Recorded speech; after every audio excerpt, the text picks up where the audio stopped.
मी पण कास काढला नाही, मी एवढं काढायला येईन चालतात की काढायला. तर मंडळी तुम्ही म्हणसाल ही अशी का रडा लागली? तर रामराम मंडळी, आज मी आणि दीदी काढायला लागलोय हे आमच्या आंब्याच्या झाडात शाळवा सीझन चालू व्हायला मोह बसला होता. तर चला मग दाखवतो तुम्हाला मोह. आणि बघा हे बघा मोह तेवढा काय लय मोठा नाही, तेवढाच बार. मोह काढायसाठी आम्ही जुगाड आणि तकनीक बी लय भारी वापर. काय केले माहितीये का, नारळाची केसर पेटवलीत आणि त्याचा धूर केला. हे बघा अगदी असं.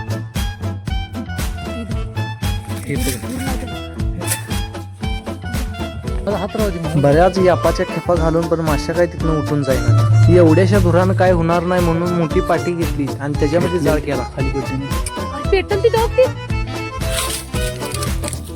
मगाशी नारळाच्या केसराचं इथं ठिणग्या पडल्या होत्या, तोच पायानं विजवतो. बरेच याप करून पाटीत पण जाळ होतो. यापाच्या खेपा घालून शेवटी आम्हाला मध मिळतोच. फायनली गाईज आम्ही मध काढण्यात ओरिजिनल मध काढलेला आहे. अगं माझं थोबाड जाव. फायनली गाईज आम्ही मध काढण्यात यशस्वी झालेलो आहे.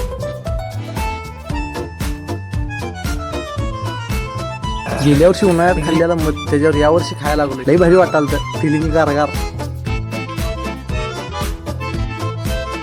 किती खाईल तेवढं कमीच वाटाल, म्हणून सारखं जाय पुढे हात पसरायला.